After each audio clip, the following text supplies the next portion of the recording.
Assalamualaikum warahmatullahi wabarakatuh. Perkenalkan, nama saya Muhammad Baharul, NIM 205105010001.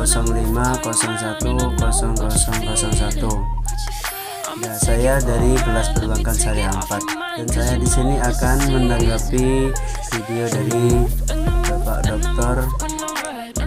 Abdul Wadud Nafis, LC/MPI. Itu yang berjudul ekonomi terbuka atau ekonomi sektor. Yaitu pengertian ekonomi terbuka untuk sektor ialah perekonomian suatu negara yang terlibat kuasa dalam perdagangan antar negara.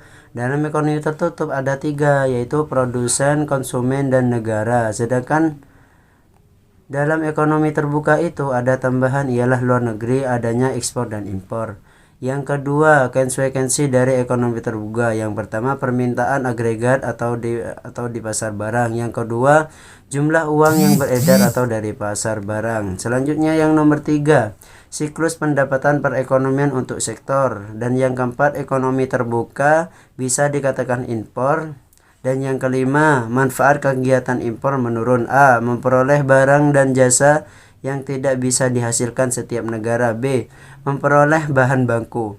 Yang nomor 6, perekonomiannya terbuka ekspor adalah barang dan jasa diproduksi di dalam negara dan dijual di luar negara. Jika suatu negara membuka perdagangan internasional. Yang nomor 7, manfaat melakukan ekspor. Yang pertama, memperluaskan pasar atau ingin memproduksi barang yang besar. Yang kedua, memperluas lapangan kerja.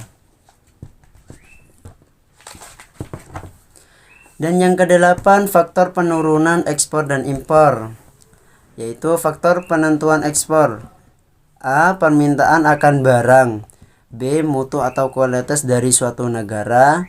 C. Barang spesial.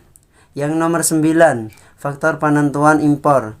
Faktor-faktor ialah faktor-faktor yang menentukan impor, tidak berbeda dengan faktor ekspor dalam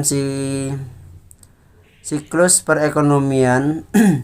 Terkendala dengan faktor ekspor dalam siklus perekonomian.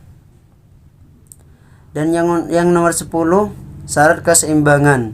Perekonomian terbuka menentukan penawaran dan pengeluaran agregat dalam perekonomian terbuka. Barang dan jasa yang diperjualbelikan di dalam negeri terdiri dari 2 golongan, yaitu barang. Yang pertama, yang diproduksi dalam negeri dan meliputi pendapatan nasional atau Y, dan 11, yang diimpor dari luar negeri. 11, perekonomian terbuka pada sistem ekonomi Islam menurut Menan tahun 1997, prinsip dasar yang telah ditetapkan Islam. Sekian tanggapan dari kami. Assalamualaikum warahmatullahi wabarakatuh.